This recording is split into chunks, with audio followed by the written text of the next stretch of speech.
Magkakagulo na siguro ang Pilipino. Pagka na-impeach si Sara. Magulo. Para sa akin. Huwag naman sana, pero gulo. Kaya nga sinasabi ko, hindi ko naman siya pinagayabang, edad kong ganitong 69, ngayon na ako nakarinig talagang ganyang napaka-corrupt. Number 1 corrupt itong administrasyong bangag na to. Kung hindi lang corrupt, talagang sindikato. Ilang dekada na sinabi ko pa, hindi ako bumuboto, panahon pa ni Ramos. Bumoto lang ako nung kibibigyan, dahil akala ko susundin niya yung yapak ni Tatay Digong. Wala, ang layo.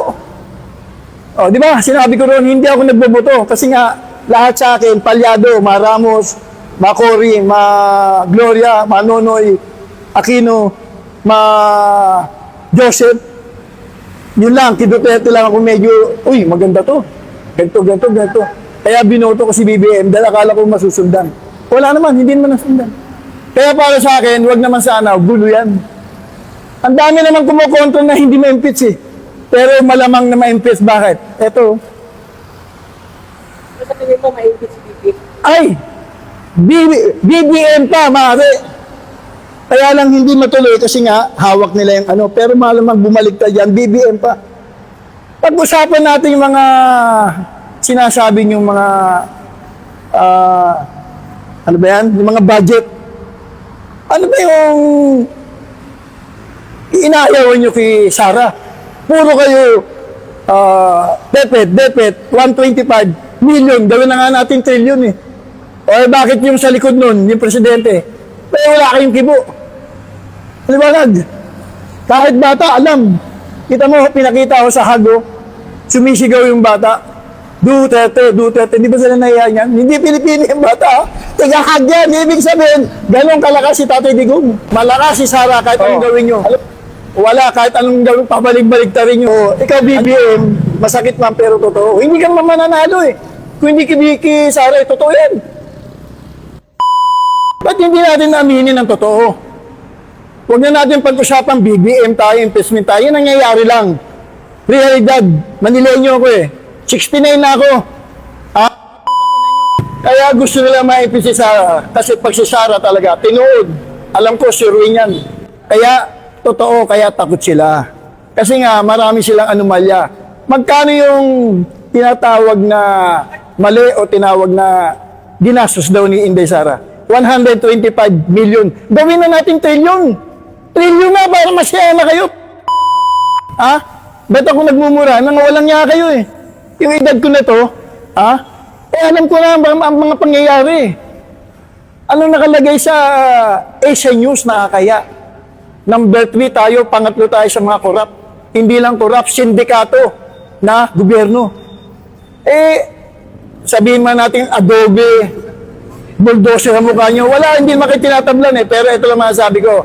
Rumades kung totoo yung sinasabi mo, iyan ang sinasabi kong karma. 69 na ako eh.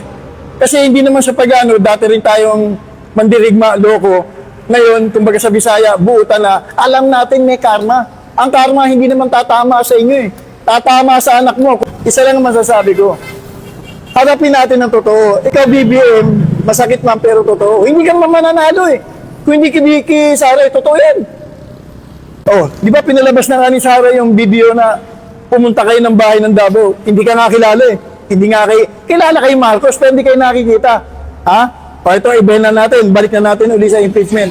Bakit gustong-gusto nyo ma-impeach si Sara? Alam na natin, lahat kayo kongresista. Kung ngayon, pinagmumura ngayon si Sandro. Yabang ka, wala ka namang ginagawang batas. O, pipirma, naghanap ka ng pirma. Pero ng mga taong bayan, ibabayad nyo. Totoo, hindi. Nakakaya na, no? Wala nga kayong kahiyan eh. Yun lang masasabi ko.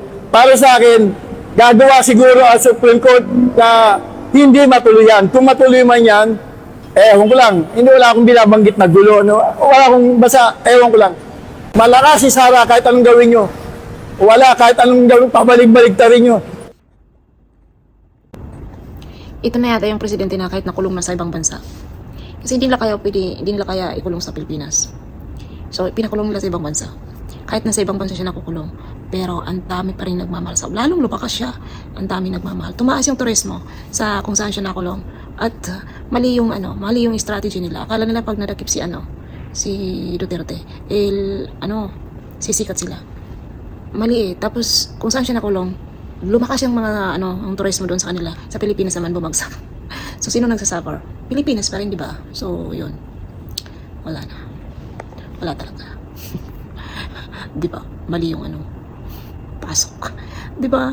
Kasi bumaba ngayon, sobrang crisis na ng Pilipinas. Tingnan mo kung sinong so sisihin naman nila yung si Duterte kung bakit naging mahal ang gasolina ngayon sa Pilipinas, mahal ang bilihin, lahat mahal, crisis. Di ba? Crisis talaga. Kumakapit na lang sa mga mga OFW. Tapos nanakawin lang yung mga tax ng mga pinapadala ng mga OFW. Di ba? Ninakaw nila ang sarili. Kung saan nagnakaw sila sa sarili ng bansa. Grabe.